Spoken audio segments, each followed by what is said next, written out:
Welcome back. Nebudu przedstawić. I don't have to introduce Irena Vankova. It doesn't make any sense because this is a conference she organized with people she teaches. Of course, the heart and soul of this meeting. She's the person who's brought you here together and brought people from sign language together to work with Czech scholars. I've known her for over 10 years and longer than she knows me, because I discovered her work Obraz Světa, which was influenced by Bakhminsky, which came out in 2000, and I learned about this about a few years after the year 2000. She's also the author of Nádoba plná řeči, Člověk, jazyk a přirozený svět. So člověk, man, is a concept that she's been working on for the last 10 years. She's also the author of Co na srdce, to na jazyku. What is in the heart, that you will find in language. That's how I would translate it at any rate.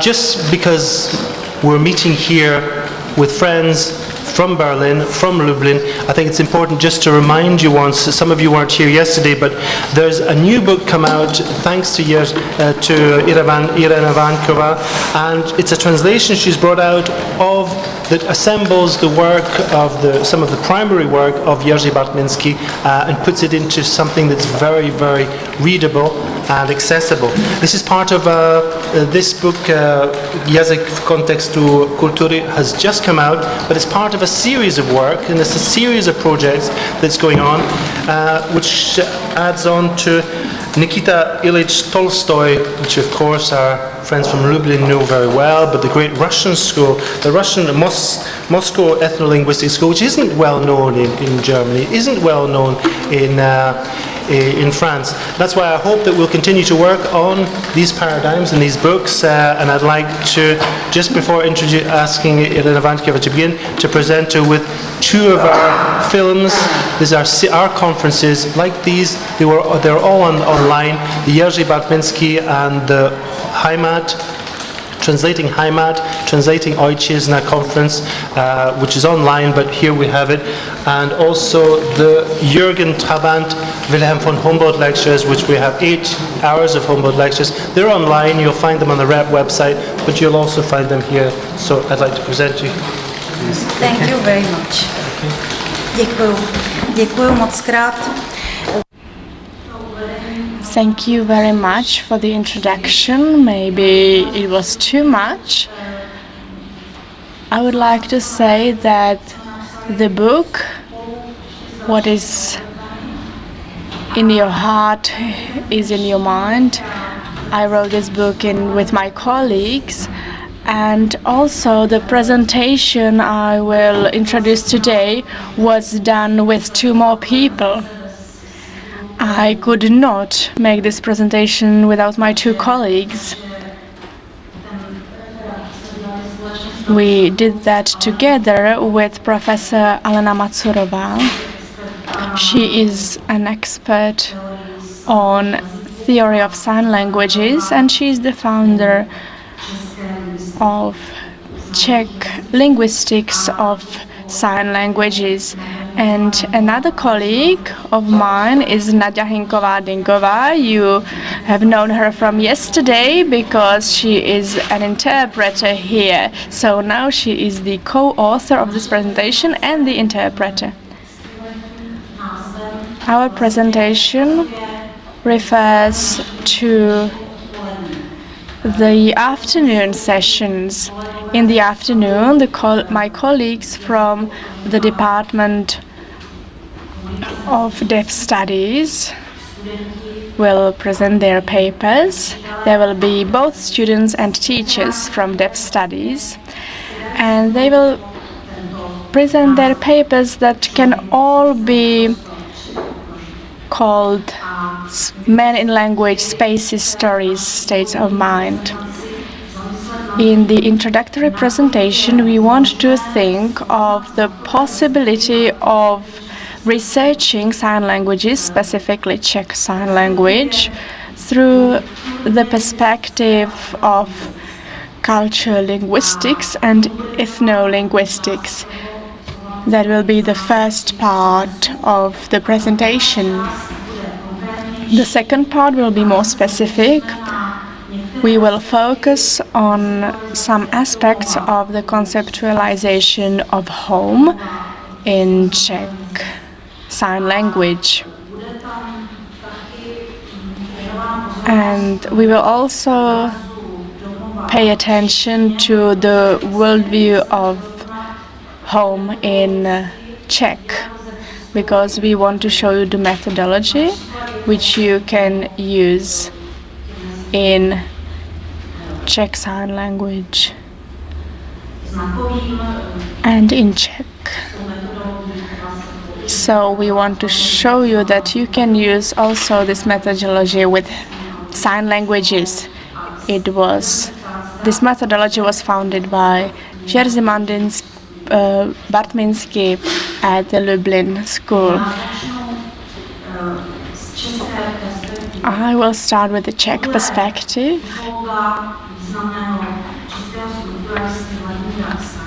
Famous Czech structuralist Vladimír Skalička wrote a book called Type of Czech, typ češtiny.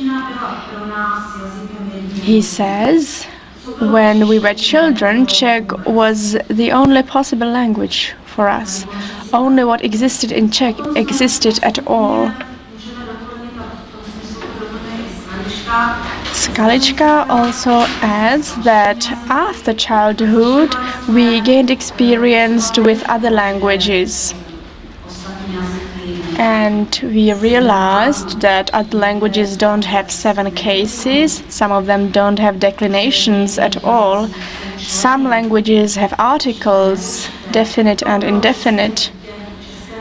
For a Czech native speaker or for a Czech child, was this very surprising for people who have not experience with any other language than Czech. Skalička focuses on typology, and we can see an analogy with this. If you learn another language, you always meet with otherness, and that brings relativization of the view of language phenomenon and of the world. Suddenly, we learn that it is not that easy as if you only look through the glasses of one language. When we started to learn Russian, we were surprised that they have more colors. They don't have just one blue, but sini and голубой. And we had problems calling objects in Russian because blue was not just one blue, but there are 2 blues. We also learned that in some languages the name for blue and green is the same. For example, samh in Vietnamese or in Chinese and Japanese. We were also surprised that, for example, in Polish they have the word niebieski, that means blue. And if you look at the inner form by Humboldt, you can hear that in Polish it is reference to the sky, so it is the color of the sky. Throughout our lives, we gained more and more experiences with other languages and other worldviews. That is interesting for the perspective of cognitive cultural linguistics. Today, we will talk about this topic, and I think that we can also show how to say blue in Czech Sign Language. Our colleague will show you. This is blue. If you don't know Czech Sign Language, you might not see the motivation there. Maybe I would not see it if I didn't know it. But please, could you show us the sign for sky? You see that the hand shape is the same, the movement is the same. So the motivation is the sky. Blue is connected to the color of the sky. Tady vlastně taky vidíme, že we can also see on this example that if you learn a new sign language, it is even bigger otherness, it is even more different than African languages, than Chinese. And we will talk today about this otherness. Professor Batminsky talked about this book yesterday. It is the worldview of a home in 18 languages. There are different languages, Slavonic languages, African languages, Japanese, and others. Professor Batminsky wrote a summarizing study, and he concluded from these 18 worldviews that home is, on one hand, a universal notion because it is a very important value for many cultures, but each notion has different cultural values. We will hear more about that tomorrow. Tomorrow we will have a Lublin Day and we will talk about this. Now we want to talk about the concept of home in the Czech Sign Language. I will also mention the research Eurojos and other aspects. This slide is called From Cognitive Linguistics to Cultural Linguistics. I borrowed this name from Laura Jandova, American cognitive linguist. We can discuss this title. What's the relation between cognitive and cultural linguistics? I would say these are two sides of one coin. That's why there is the picture of Czech crown. We can't only research one of these linguistics because it is always connected, it is always linked to the common basis, common roots. And the cognitive structures are the same. You can read about that in the cognitive papers. So what is common? It's first anthropocentrism, then it's experience of body and senses and physical anchoring in space. Then it's metaphorical and metonymical conceptualization and extension. And the last point, categorization, prototypes or stereotypes. What is different?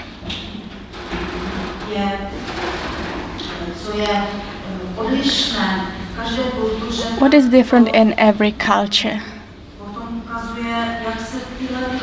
These differences can show us that the way these mechanisms are applied, they are always applied based on the culture of a given community, and it also shows us the linguistic worldview. One of the lines is red. It's the experience of body and senses within the universal principles, because in sign languages this condition is not applied. It's a bit different because sign language, for example Czech Sign Language, includes a certain worldview that is different even in the universal values, because the carriers of this language and of this culture are anchored in the world in a different way. One of their senses is not working, and that has consequences on everything else. That is why it is so interesting for us, because it is absolutely different thinking in a different world. On the next slide, I will remind you Wilhelm von Humboldt and his thesis that says language is a forever recurrent work of spirit, striving to express a thought with articulated sounds. And again, I underline with articulated sounds because Humboldt and other scholars link the expressions of thoughts with sounds and with articulation of sounds. But in sign languages, this is different.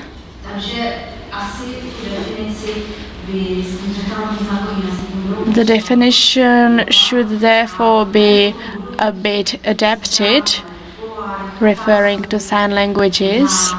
Tomorrow I will ask Professor Trabant whether these Humboldtian notions are valid also in sign languages, or whether they can be applied both for spoken and sign languages. What is the specificity of sign languages? It is a system as any other language, and therefore this language has vocabulary, lexicon, set of signs, then rules for their combining, that's grammar, and also pragmatics. But something is different. Sign languages are non-vocal, they are visual motoric, and they are perceived by sight. These languages are based on shapes, positions, and movement. The movement of hands, these are manual carriers, and also other body parts. Facial muscles, head, upper part of a trunk, these are non-manual carriers. I think you know it already from yesterday, from the interpretation. Another feature is simultaneity. I will ask our colleague again to show us two signs, I will come and I will not come. In the negative form, the sign is simultaneous. There are two processes simultaneous. This is I will come, I will not come. You are doing something with your hands, something else with your head, and it is simultaneous. These languages exist in three-dimensional space. This is a human corporeality in space, and it goes even to a higher level. You can see that these languages take place in space. And these languages also have very strong iconicity. Maybe you already noticed that, and we will talk more about that in the afternoon papers. In sign languages, there is no written form. This is very interesting because speakers of sign languages use usually the written form of the majority language in the society where they live. So then there is the question of their literacy, because it is linked to a language that is not their native language. These languages are very closely linked to here and now. And now we can ask a question, what are the worldviews of sign languages? What is their categorization? How do they work? What values do they apply? What axiology is there? What is the nature of memory in a sign language community? How does collective memory work? I think that sign languages are similar to the primary cultures, as Walter Ong speaks about them, or Yuri Lotman before him. These languages are native language of a certain minority community in the society. It is a community with interesting culture that is linked to the sign language, and That is what are we going to talk about. I have to mention that our view is the external perspective. It is the perspective of a foreigner, because we are not native speakers of Czech Sign Language. But according to Yuri Lotman and others, there are national cultural specifics, and the best people who can see these cultural specificities is the foreigner. So we think that this external perspective might be very useful. Of course, there's also cognitive linguistics of sign languages. This is a topic mainly in the US, and they focus on iconicity, metaphor, and metonymy. A well-known term is double mapping. This means both iconic and metaphorical. Here on the slide there are 2 books and some bibliography, and here you can see a graph showing how iconicity can be structured and researched, but we won't get into too much detail now. Metaphorical mapping is a topic of several presentations in the afternoon, so I'd like to invite you to have a look at that. Now, cognitive cultural or ethno-linguistic view of sign languages. It is not well developed yet. Of course, sign languages are also linked to specific culture, but we have to find ways to describe it. Right now we are asking questions, and we try to implement the Lublin method of researching stereotypes. Here we'd like to suggest several questions for the discussion. What linguistic worldview is embedded in the Czech Sign Language? What can the Czech Sign Language tell us about the culture, mentality and lifestyle of the Czech deaf? What instructions to live in and enjoy the world does the Czech Sign Language provide to its users? What hierarchy of values is implied in the worldview of the Czech deaf? These are questions we can ask, but we can also ask more specific questions.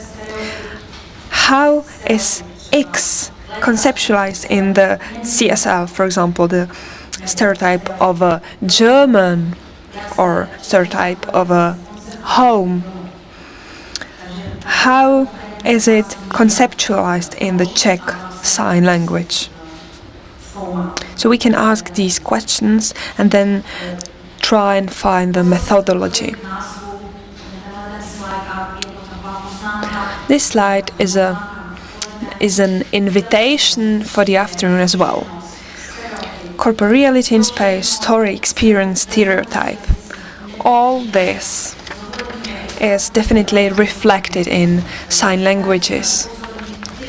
Now we want to tell you that those who had an access to our presentation a week ago, we decided to skip several slides, so just so that you knew. One thing I didn't want to get rid of, that is the legacy of the philosopher Jan Patočka. I think that phenomenology and their approach, which is maybe linguo-phenomenological, is an approach we implement in a way. And we think that it is the approach of Professor Bartminski and his school. It's quite similar, just seen from a different point of view. So it is a phenomenological study. Here are some important data for the stereotype research. According to Bartminski, This concerns spoken languages, but we don't have to discuss this further because it was a topic of yesterday's presentations. We take into account the form of the name of a certain stereotype we are researching. So, for example, home, house. These are different language implementations related to one value. We have a look at motivation, the inner form or etymology linked to these names. Here you can see that the specific, concrete thing is the house, and it gives us the possibility to interpret it. Can we do the same in the context of sign languages, which are not written, which have a different mode? This is the question we ask, and together with many colleagues, we decided to offer some answers, but they have to be discussed further, of course. We take into account something that is called system data, which means which sign is related to the given reality, what is the sign motivation, what are synonyms of the sign. We'll have a look at it later, but time is flying, so let's move on. Now we'll have a look at home in the Czech word view, and then we will continue with talking about home in the Czech Sign Language. This is the literature that is related to the topic. Everything is based on the Eurojos research.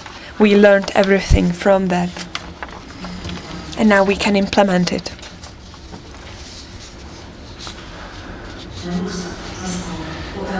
I won't tell you more about Eurojos, we'll continue with that tomorrow. I'll just tell you that in the Czech word view, home is a very precious value. It's a keyword of Czech culture. We have a proof for that on several levels. We don't have it in the presentation, but I'd like to mention our colleague David Danaher. He looked at home as a keyword in writings of Václav Havel. And Professor Bartminski mentioned already that Václav Havel represents home in a way which helps us in the linguistic research as well, because he points out the semantics of the word home. He shows that there are several levels around the core. Havel writes, home belongs to basic existential experience of every human being. What a man perceives as their home, in a philosophical sense, can be compared to a set of concentric circles where I is located in the very center. And then we can also talk about a prison room in which Havel spent a lot of time, but we can also talk about a particular town or the whole region or homeland. It's not just the house and home, but also homeland. Maybe it's not visible from the first sight in the word home, but it's this wide. Now, home as a keyword of Czech culture in writings of Kundera. I won't read this, but I want to say that, as Věřbická says, these words very often take place in various texts, various genres. We can find them in everyday communication, but essayists, artists, writers focus on them as well. Kundera is an example of this. He even compares the Czech word for home, domov, with other languages, and he says they are not equivalents. These pictures show that home in the Czech word view has very many levels. There is a prototype house, but there's also the link to the family, to the community of people that live together. There's the aspect of living, and it is also linked to cooking or drinking beer. There's also the land, the place, and the symbols related to our culture. It is also in our anthem, "Where is my home?" And we can also see the St. Vitus Cathedral there. And we can see a picture of a village there. So home is not just the house itself, but also the environment around it. And there's also a home for elderly people, because the Czech institutions of this type also have the word home in their names.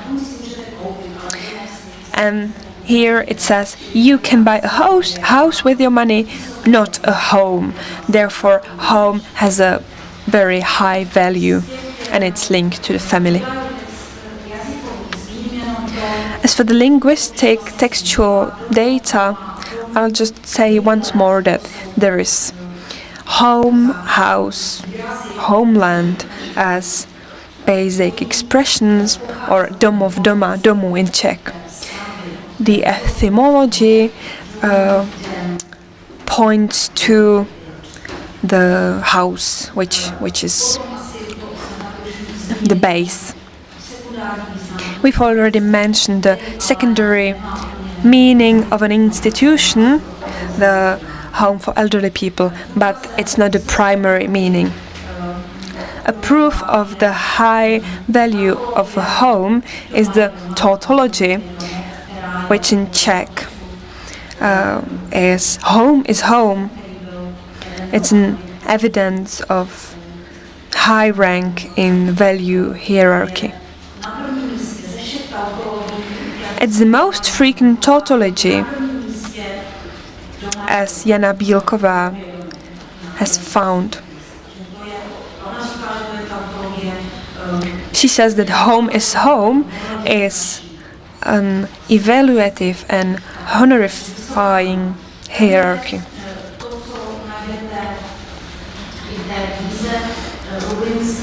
This is what you can find in the Lublin book, Semantic Structure of the Concept Home. Home as existence and existential value. On the first level of profiling, there is firstly living. Home is a place where we live. And secondly, it's a birthplace, place of our origin, place related to affiliation, emotional experience, and positive connotations. Then there is the second level of profiling. We've already mentioned this. These are the concentric circles of meaning. The meaning can be wide or narrower. And the third level of profiling is a vertical aspect of meaning. This means that home is linked to material practical aspect, that it is a household satisfying our basic needs. We cook at home, we sleep at home, and we raise children there. But of course we raise them in all the other dimensions as well. Then there is the spatial aspect. In the research we'll mention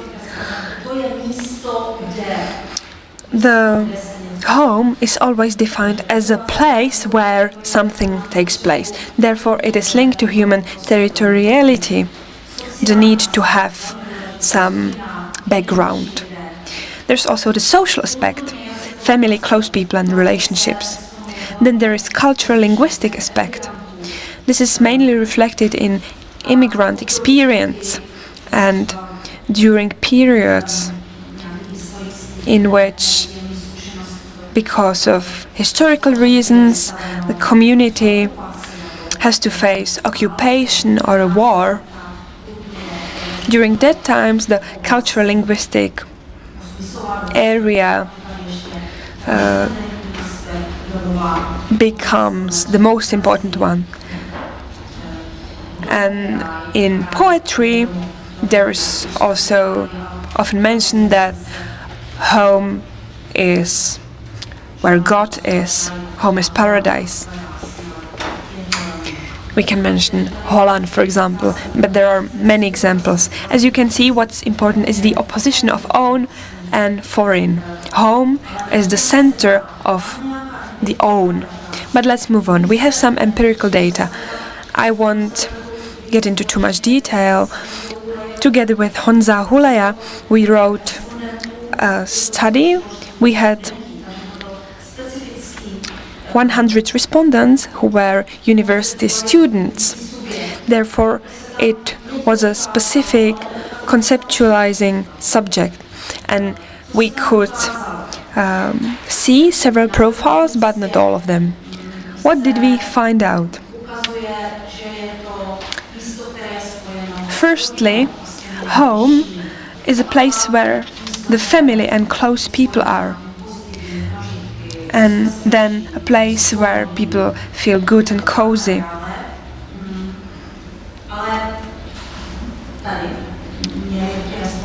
But here, respondents were supposed to be more specific. On the first place they put family, parents, partner. But very important was also bed. Then there were pets, nature, food and my personal things. I'm describing this because the research we started in Czech Sign Language uses this as well, but we are just at the beginning now. Now I want to bring your attention to this profile: home in mother tongue and shared culture. Man speaks within the language, and he lives within the language. That's what Heidegger says. This is what we find in memoirs, in books written by immigrants. But our respondents didn't say this. Maybe 2 or 4 of them mentioned this, but it was not that important. It was not in the charter because there were less than 10% people mentioning this. I want to comment on this because it will be different in the Czech Sign Language, as you will see. I will not read the part of radio broadcasting from Jiří Voskovec, who was in emigration, but you can read it in your handout, you can have a look at it on your own. I think it is very beautiful and it is a good illustration of the relation between language and home, sharing and communication. Right now we are getting to the core of our presentation, home in Czech Sign Language. We are asking, what signs are related to home in Czech Sign Language? What's their motivation? What's their form and semantics? So these are language data. We have something linked to the language data and something considering empirical data.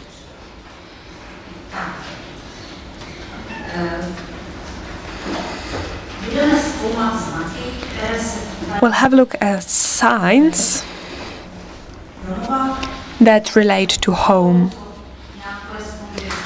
to something that corresponds with Czech lexemes home and live, doma, domu, bydlet.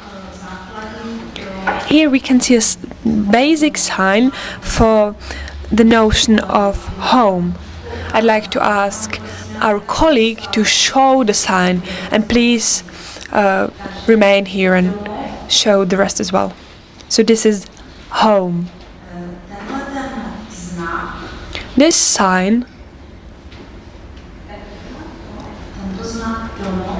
the sign home, is shown close to the head, but the sign for boarding school or dorm is quite the same. The hand shape is the same and the articulation is the same as for the sign to know.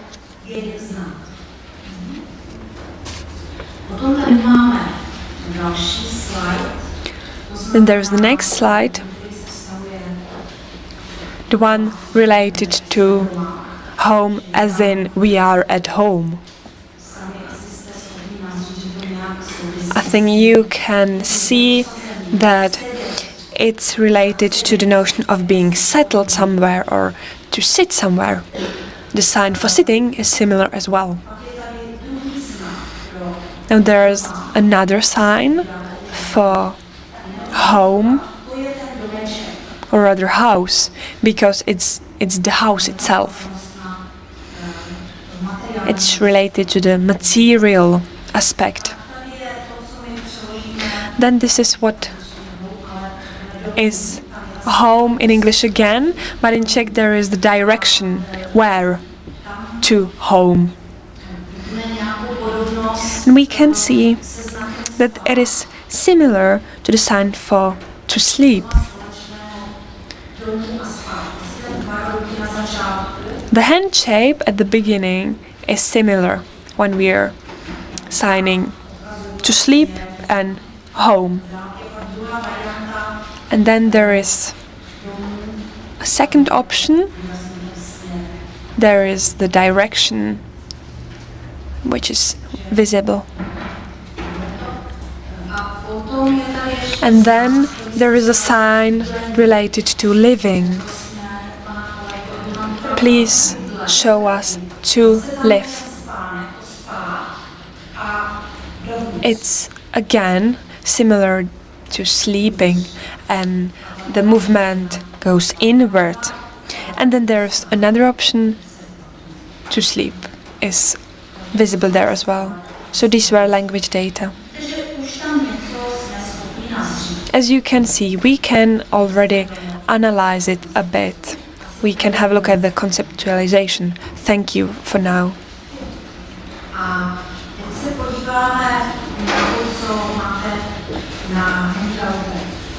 Now let's have a look at what you have in your handouts.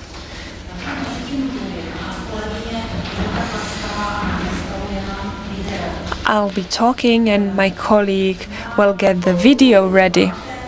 On your handouts there are 5 short texts.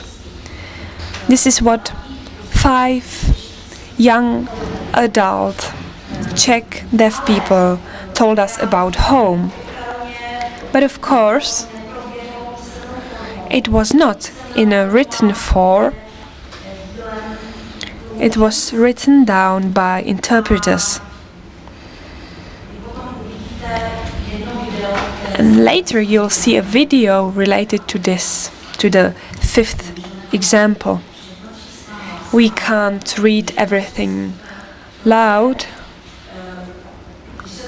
but we can say that having a look at the 5 examples, home is often mentioned as a place, as specific area, as an own territory.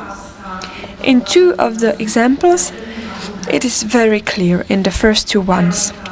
Veronika and Vladimír, they mainly mention that home is their own area, an area where their things are. Vladimír said that when he comes to see his parents, he doesn't know what is where, and that he's not able to find anything. Within this profile, there's also the material aspect. Lucia, the fourth example, says so. Lucia says that when she was young, she used to go to boarding school and then she went back home for the weekend. She had a lot of good food, she got some money, but at the same time she was looking forward to talking to her parents and to being back in the area she knew. Lucia's parents were not deaf and therefore she could talk better to her deaf friends at the boarding school. And this is related to the profile home as people that fulfill emotional and communication needs. These are the closest people I feel good with. But in the two slides, we want to point out that these are people we are able to communicate with, that these are people and that I can talk to them about anything and that there are no language barriers. This is the base for everything else. Now I'll play a short video, but I'm not able to do that. Okay, it's on the next slide. And now I'll click on it.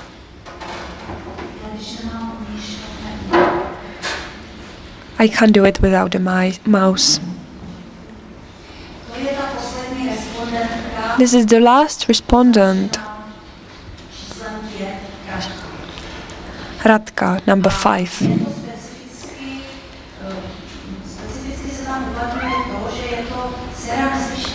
And she is the daughter of deaf parents. Therefore she feels at home at her parents, but that's probably because her parents are deaf and she can talk to them freely. That's what she mentions later. She feels good when she's among people who can talk in sign language. Nebo Rádka přeskočíme? Nebude. Dobře. Nebude. Dobře, tak máte to aspoň v písemné podobě, je to krásně. It doesn't work, but at least you have the translation in your handouts, so you can read it somewhere else or at the round table. What are my conclusions?